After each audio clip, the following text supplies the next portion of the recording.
ପିଲାମାନେ ତୁମର +2 second year arts ସିଲାବସ୍ରେ ଥିବା ଆହୁରି ଏକ ନୂତନ ଟପିକ୍ଟି ମୁଁ ନେଇକି ଆସିଅଛି। ଆଜିର ବିଷୟବସ୍ତୁଟି ହେଉଛି ପିଲାମାନେ ଭକ୍ତି ଆନ୍ଦୋଳନ ଏବଂ ପରୀକ୍ଷା ଦୃଷ୍ଟିରୁ ଏହି ଭକ୍ତି ଆନ୍ଦୋଳନ ଟପିକ୍ ବା ବିଷୟବସ୍ତୁଟି ଅତ୍ୟନ୍ତ ଗୁରୁତ୍ୱପୂର୍ଣ୍ଣ ଅଟେ। ପିଲାମାନେ ଆଜିର ଏହି ଭିଡ଼ିଓରେ ଆମେ ଜାଣିବା ଭକ୍ତି ଆନ୍ଦୋଳନ କ'ଣ, ଭକ୍ତି ଆନ୍ଦୋଳନ କେବେ ହେଇଥିଲା ଏବଂ ଭକ୍ତି ଆନ୍ଦୋଳନ କାହିଁକି ହେଇଥିଲା, ତାର ପଛରେ କାରଣ ଗୁଡ଼ିକ କ'ଣ କ'ଣ ଥିଲା। ଏହି ଭିଡ଼ିଓରେ ଆମେ ତାହାରି ବିଷୟରେ ଜାଣିବା ଏବଂ ପରବର୍ତ୍ତୀ ଭିଡ଼ିଓ ଗୁଡ଼ିକରେ ଆମେ ଜାଣିବା ଭକ୍ତି ଆନ୍ଦୋଳନରେ ସାମିଲ ହୋଇଥିବା କେତେକ ମୁଖ୍ୟ ସାଧୁସନ୍ଥମାନଙ୍କ ବିଷୟରେ, ଯେଉଁମାନେ କି ଭକ୍ତି ଆନ୍ଦୋଳନକୁ ଆଗେଇ ନେଇଯାଇଥିଲେ। ଭକ୍ତି ଆନ୍ଦୋଳନର ସମୟ ହେଉଛି ପିଲାମାନେ ସପ୍ତମ ଶତାବ୍ଦୀରୁ ସପ୍ତଦଶ ଶତାବ୍ଦୀ। ଭକ୍ତି ଆନ୍ଦୋଳନ କାହାକୁ କୁହାଯାଏ? ମଧ୍ୟଯୁଗୀୟ ଭାରତୀୟ ଧର୍ମ କ୍ଷେତ୍ରରେ ହୋଇଥିବା ଏକ ବୈପ୍ଳବିକ ପରିବର୍ତ୍ତନକୁ ଭକ୍ତି ଆନ୍ଦୋଳନ କୁହାଯାଏ। ଭକ୍ତି ଆନ୍ଦୋଳନକୁ କାହିଁକି ଭକ୍ତି ଆନ୍ଦୋଳନ କୁହାଯାଉଛି ପିଲାମାନେ ଯିଏ ଜାଣିଛ କମେଣ୍ଟ ବକ୍ସରେ କମେଣ୍ଟ କରିବ। କାହିଁକି ନା ଏହି ଭକ୍ତି ଆନ୍ଦୋଳନରେ କୌଣସି ଆନ୍ଦୋଳନ ହେଉନାହିଁ, ତଥାପି ଏହାକୁ ଭକ୍ତି ଆନ୍ଦୋଳନ କୁହାଯାଉଛି। ଭକ୍ତି ଆନ୍ଦୋଳନର ଲକ୍ଷ୍ୟ କ'ଣ ଥିଲା? ଦେଖ ପିଲାମାନେ, ଧର୍ମ କ୍ଷେତ୍ରରେ ଥିବା ଜଟିଳତାକୁ ଦୂର କରିବା, ତା ସହିତ ସହଜ ସରଳ ଓ ନିଡ଼ାମ୍ବର ଧର୍ମ ଉପାସନା କରିବା, ଏହି ଗୁଡ଼ିକ ଥିଲା ଭକ୍ତି ଆନ୍ଦୋଳନର ଲକ୍ଷ୍ୟ। ଭକ୍ତି ଥିଲା ପିଲାମାନେ ଈଶ୍ୱରଙ୍କୁ ଉପାସନା କରିବାର ଏକ ମୁଖ୍ୟ ଆଧାର ଏହି ଭକ୍ତି ଆନ୍ଦୋଳନ ସମୟରେ ଏବଂ ଏହି ଭକ୍ତି ଆନ୍ଦୋଳନ ଆରମ୍ଭ ହୋଇଥିଲା ଦକ୍ଷିଣ ଭାରତରେ। ପରୀକ୍ଷାରେ ପ୍ରଶ୍ନ ଆସିଯାଏ ପିଲାମାନେ, ଭକ୍ତି ଆନ୍ଦୋଳନ କେଉଁଠି ଆରମ୍ଭ ହୋଇଥିଲା ବୋଲି। କେଉଁଠି ଆରମ୍ଭ ହୋଇଥିଲା? ଦକ୍ଷିଣ ଭାରତରେ। ଦକ୍ଷିଣ ଭାରତର କେଉଁ ସ୍ଥାନରେ ଭକ୍ତି ଆନ୍ଦୋଳନ ଆରମ୍ଭ ହୋଇଥିଲା? ତାମିଲନାଡ଼ୁଠାରେ। ଦକ୍ଷିଣ ଭାରତର ତାମିଲନାଡ଼ୁଠାରେ ହିଁ ଭକ୍ତି ଆନ୍ଦୋଳନ ଆରମ୍ଭ ହୋଇଥିଲା ଏବଂ ଏହି ଦକ୍ଷିଣ ଭାରତର ତାମିଲନାଡ଼ୁଠାରେ ଯେଉଁ ଭକ୍ତି ଆନ୍ଦୋଳନ ଆରମ୍ଭ ହୋଇଥିଲା ପିଲାମାନେ, ସେହି ଭକ୍ତି ଆନ୍ଦୋଳନ କେଉଁ ସମୟରେ ଆରମ୍ଭ ହୋଇଥିଲା? ଷଷ୍ଠ ବା ସପ୍ତମ ଶତାବ୍ଦୀରେ ଆରମ୍ଭ ହୋଇଥିଲା। ଏହି ଦକ୍ଷିଣ ଭାରତରେ ଆରମ୍ଭ ହୋଇଥିବା ଭକ୍ତି ଆନ୍ଦୋଳନ ଉତ୍ତର ଭାରତରେ ପ୍ରବେଶ କରିଥିଲା ପଞ୍ଚଦଶ ଓ ସପ୍ତଦଶ ଶତାବ୍ଦୀ ମଧ୍ୟରେ। ପିଲାମାନେ ତୁମର ପରୀକ୍ଷାରେ ପ୍ରଶ୍ନ ଆସିଯାଏ ଯେ ଭକ୍ତି ଆନ୍ଦୋଳନ ଉତ୍ତର ଭାରତରେ କେବେ ପ୍ରବେଶ କରିଥିଲା? କେବେ ପ୍ରବେଶ କରିଥିଲା? ପଞ୍ଚଦଶ ଓ ସପ୍ତଦଶ ଶତାବ୍ଦୀ ମଧ୍ୟରେ ଭକ୍ତି ଆନ୍ଦୋଳନ ଉତ୍ତର ଭାରତରେ ପ୍ରବେଶ କରିଥିଲା ଏବଂ ଏହି ଭକ୍ତି ଆନ୍ଦୋଳନକୁ ଉତ୍ତର ଭାରତକୁ ଆଣିଥିଲେ ରାମାନନ୍ଦ। ପିଲାମାନେ ତୁମର ପରୀକ୍ଷାରେ ଆହୁରି ପ୍ରଶ୍ନ ଆସେ ଯେ ଦକ୍ଷିଣ ଭାରତରୁ ଭକ୍ତି ଆନ୍ଦୋଳନକୁ କିଏ ଉତ୍ତର ଭାରତକୁ ଆଣିଥିଲେ? କିଏ ଆଣିଥିଲେ? ରାମାନନ୍ଦ ଆଣିଥିଲେ। ଆଉ ଏଠି ଯେଉଁ ଫଟୋ ଚିତ୍ରଟି ଦେଖୁଛ ପିଲାମାନେ, ଏହି ଫଟୋ ଚିତ୍ରଟି ହେଉଛି ରାମାନନ୍ଦଙ୍କର ଫଟୋ ଚିତ୍ର।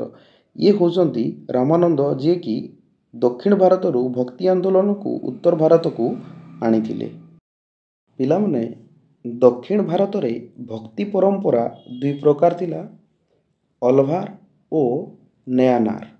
ଅଲଭାର କାହାକୁ କୁହାଯାଏ? ଦେଖ ପିଲାମାନେ, ଯେଉଁମାନେ ବିଷ୍ଣୁଙ୍କୁ ଉପାସନା କରୁଥିଲେ ସେମାନଙ୍କୁ ଅଲଭାର ବୋଲିକି କୁହାଯାଉଥିଲା ଏବଂ ଯେଉଁମାନେ ଶୈବଙ୍କ ଉପାସନା କରୁଥିଲେ ସେମାନଙ୍କୁ ନାୟନାର ବୋଲିକି କୁହାଯାଉଥିଲା। ଏଠି ଫଟୋ ଚିତ୍ର ଅଛି, ଦେଖ ପିଲାମାନେ, ଫାର୍ଷ୍ଟ ଫଟୋ ଚିତ୍ରଟି ହେଉଛି ବିଷ୍ଣୁଙ୍କର ଫଟୋ ଚିତ୍ର, ଦ୍ୱିତୀୟ ଫଟୋ ଚିତ୍ରଟି ହେଉଛି ଶିବଙ୍କର ଫଟୋ ଚିତ୍ର। ଦକ୍ଷିଣ ଭାରତରେ ଭକ୍ତି ପରମ୍ପରା ଦୁଇ ପ୍ରକାର ଥିଲା, ଅଲଭାର ଏବଂ ନାୟନାର। ତୁମର ପରୀକ୍ଷାରେ ପ୍ରଶ୍ନ ଆସିଯାଏ ପିଲାମାନେ, ଅଲଭାର କାହାକୁ କୁହାଯାଏ? ନାୟନାର କାହାକୁ କୁହାଯାଏ? ଅଲଭାର କାହାକୁ କୁହାଯାଏ? ଯେଉଁମାନେ ବିଷ୍ଣୁଙ୍କ ଉପାସନା କରୁଥିଲେ ସେମାନଙ୍କୁ ଅଲଭାର ବୋଲିକି କୁହାଯାଏ ଏବଂ ଯେଉଁମାନେ ଶୈବଙ୍କ ଉପାସନା କରୁଥିଲେ ସେମାନଙ୍କୁ ନାୟନାର ବୋଲି କୁହାଯାଏ। ଏହି ଦକ୍ଷିଣ ଭାରତରେ ପିଲାମାନେ ଅଲଭାର ଏବଂ ନାୟନାର ମାନେ ତାମିଲ ଭାଷାରେ ଯେଉଁ ସ୍ତୋତ୍ର ଗୁଡ଼ିକ ରଚନା କରାଯାଇଥିଲା, ସେ ତାମିଲ ଭାଷାର ସ୍ତୋତ୍ରକୁ ବ୍ୟବହାର କରିକି ବିଷ୍ଣୁ ଏବଂ ଶୈବଙ୍କୁ ଉପାସନା କରୁଥିଲେ। ଉତ୍ତର ଭାରତରେ ମଧ୍ୟ ଭକ୍ତି ପରମ୍ପରା ଦୁଇ ପ୍ରକାର ଥିଲା, ସଗୁଣ ଏବଂ ନିର୍ଗୁଣ। ସଗୁଣ କାହାକୁ କୁହାଯାଏ? ଦେଖ ପିଲାମାନେ, ଦେବାଦେବୀଙ୍କୁ ମୂର୍ତ୍ତି ରୂପେ ପୂଜା କରିବାକୁ କୁହାଯାଉଥିଲା ସଗୁଣ ବୋଲିକି ଏବଂ ନିର୍ଗୁଣ କାହାକୁ କୁହାଯାଉଥିଲା? ନିରାକାର, ଅରୂପ ବା ଶୂନ୍ୟ। ନିର୍ଗୁଣ ଭକ୍ତି ପରମ୍ପରାରେ ଭଗବାନଙ୍କର କୌଣସି ରୂପ ନାହିଁ, ସେ ଶୂନ୍ୟ ରୂପେ ବିଦ୍ୟମାନ। ତୁମର ପରୀକ୍ଷାରେ ପ୍ରଶ୍ନ ଆସିଯାଏ ପିଲାମାନେ, ସଗୁଣ ଭକ୍ତି ପରମ୍ପରା କ'ଣ ଏବଂ ନିର୍ଗୁଣ ଭକ୍ତି ପରମ୍ପରା କ'ଣ ବୋଲି। ଏହି ଭକ୍ତି ଆନ୍ଦୋଳନର ପ୍ରମୁଖ ସନ୍ଥମାନେ ହେଲେ ରାମାନନ୍ଦ, କବୀର, ନାନକ, ଚୈତନ୍ୟ ଇତ୍ୟାଦି। ତୁମର ସିଲାବସରେ ପିଲାମାନେ କେବଳ କବୀର, ନାନକ ଏବଂ ଚୈତନ୍ୟ ହିଁ ଅଛି। ପରବର୍ତ୍ତୀ ଭିଡ଼ିଓ ଗୁଡ଼ିକରେ ଆମେ କବୀରଙ୍କର ନୀତିବାଣୀ, ତାଙ୍କର ଜୀବନୀ, ନାନକଙ୍କର ଜୀବନୀ ଓ ନୀତିବାଣୀ, ତା ସହିତ ଚୈତନ୍ୟଙ୍କର ଜୀବନୀ ଓ ନୀତିବାଣୀ ବିଷୟରେ ପଢ଼ିବା। ଏଠି ଯେଉଁ ଫଟୋଚିତ୍ର ଗୁଡ଼ିକ ଦେଖୁଛ ପିଲାମାନେ, ମୁଁ ମାର୍କ କରୁଛି, ଏ ଫଟୋଚିତ୍ରଟି ହେଉଛି କବୀରଙ୍କର ଫଟୋଚିତ୍ର, ଦ୍ୱିତୀୟ ଫଟୋଚିତ୍ରଟି ହେଉଛି ନାନକଙ୍କର ଫଟୋଚିତ୍ର ଏବଂ ତୃତୀୟ ଫଟୋଚିତ୍ର ହେଉଛି ଶ୍ରୀ ଚୈତନ୍ୟଙ୍କର ଫଟୋଚିତ୍ର। ବୀରଶୈବ ବା ଲିଙ୍ଗାୟତ ପରମ୍ପରା ସୃଷ୍ଟି କରିଥିଲେ ବାସବାନ। ପରୀକ୍ଷାରେ 1 ମାର୍କର ପ୍ରଶ୍ନ ଆସେ ପିଲାମାନେ, ବୀରଶୈବ ବା ଲିଙ୍ଗାୟତ ପରମ୍ପରା କିଏ ସୃଷ୍ଟି କରିଥିଲେ ବୋଲି। କିଏ ସୃଷ୍ଟି କରିଥିଲେ? ବାସବାନ ସୃଷ୍ଟି କରିଥିଲେ। ସେହି ବାସବାନ ବୀରଶୈବ ବା ଲିଙ୍ଗାୟତ ପରମ୍ପରା କେଉଁ ସ୍ଥାନରେ ସୃଷ୍ଟି କରିଥିଲେ? କର୍ଣ୍ଣାଟକଠାରେ। କେଉଁଠି? କର୍ଣ୍ଣାଟକଠାରେ। ଆହୁରି ବି ପ୍ରଶ୍ନ ଆସେ, ବୀରଶୈବ ବା ଲିଙ୍ଗାୟତ ପରମ୍ପରା ବାସବାନ କେବେ ସୃଷ୍ଟି କରିଥିଲେ? କେବେ ସୃଷ୍ଟି କରିଥିଲେ? 12ଶ ଶତାବ୍ଦୀରେ ସୃଷ୍ଟି କରିଥିଲେ। ପିଲାମାନେ, ବର୍ତ୍ତମାନ ଆମେ ଜାଣିବା ଭକ୍ତି ଆନ୍ଦୋଳନର କାରଣ ମାନେ କ'ଣ ଥିଲା। ଯଦି ବି ତୁମର ପରୀକ୍ଷାରେ ପ୍ରଶ୍ନ ଆସିବ ପିଲାମାନେ, ଭକ୍ତି ଆନ୍ଦୋଳନର କାରଣ ମାନେ କ'ଣ ଥିଲା, ଏହି ପ୍ରଶ୍ନଟି 3 ମାର୍କର ହିଁ ପ୍ରଶ୍ନ ଆସିବ ତୁମର ପରୀକ୍ଷାରେ। ଆଉ ଏଠି ମୁଁ 12ଟି କାରଣ ଲେଖିଛି ଯାହାକି ଭକ୍ତି ଆନ୍ଦୋଳନ ପାଇଁ ଦାୟୀ ଥିଲା। ପ୍ରଥମ କାରଣଟି ହେଉଛି ପିଲାମାନେ ଧାର୍ମିକ କାରଣ। ସେହି ସମୟରେ ପିଲାମାନେ ଧର୍ମ କ୍ଷେତ୍ରରେ ଅନେକ ଗୁଡ଼ିଏ କୁପ୍ରଥା ପ୍ରବେଶ କରିଥିଲା ଏବଂ ସେହି ସମୟରେ ଧାର୍ମିକ କ୍ଷେତ୍ରରେ ସଂସ୍କାର ଆଣିବା ପାଇଁ ଏହି ଭକ୍ତି ଆନ୍ଦୋଳନ ହୋଇଥିଲା। ଦ୍ୱିତୀୟ କାରଣ ହେଉଛି ପିଲାମାନେ ସାମାଜିକ ସଂସ୍କାର। ସମାଜରେ ମଧ୍ୟ ସେହି ସମୟରେ ଅନେକ ଗୁଡ଼ିଏ କୁପ୍ରଥା ପ୍ରଚଳିତ ଥିଲା ଏବଂ ସମାଜରେ ସଂସ୍କାର ଆଣିବା ପାଇଁ ଏହି ଭକ୍ତି ଆନ୍ଦୋଳନ ହୋଇଥିଲା। ତୃତୀୟ କାରଣଟି ହେଉଛି ପିଲାମାନେ ଜାତି ପ୍ରଥା। ସେହି ସମୟରେ ସମାଜରେ ଜାତି ପ୍ରଥା ପ୍ରଚଳିତ ଥିଲା। ଜାତି ପ୍ରଥାକୁ ଦୂର କରିବା ପାଇଁ ଏହି ଭକ୍ତି ଆନ୍ଦୋଳନ ହୋଇଥିଲା।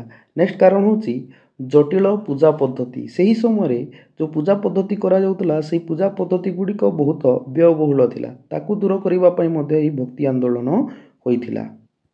ନେକ୍ସଟ କାରଣ ହେଉଛି ପିଲାମାନେ ହିନ୍ଦୁ ଓ ମୁସଲମାନ ମଧ୍ୟରେ ଥିବା ବିଦ୍ୱେଷ ଭାବକୁ ଦୂର କରିବା ପାଇଁ ଏହି ଭକ୍ତି ଆନ୍ଦୋଳନ ହୋଇଥିଲା। ସମାଜରେ ଏକେଶ୍ୱରବାଦ ପ୍ରଚଳନ କରିବା ପାଇଁ ମଧ୍ୟ ଏହି ଭକ୍ତି ଆନ୍ଦୋଳନ ହୋଇଥିଲା। ଏହି ଭକ୍ତି ଆନ୍ଦୋଳନ ପୂର୍ବରୁ ସମାଜରେ ଅନେକ ଗୁଡ଼ିଏ ଦେବାଦେବୀଙ୍କୁ ଉପାସନା କରାଯାଉଥିଲା, କିନ୍ତୁ ଭକ୍ତି ଆନ୍ଦୋଳନ ମାଧ୍ୟମରେ ସମାଜରେ ଏକେଶ୍ୱରବାଦ ପ୍ରଚଳନ କରିବା ପାଇଁ ଆହ୍ୱାନ ଦିଆଗଲା। ଏକେଶ୍ୱରବାଦ କହିଲେ ପିଲାମାନେ ଗୋଟିଏ ଭଗବାନଙ୍କୁ ହିଁ ଉପାସନା କରିବା।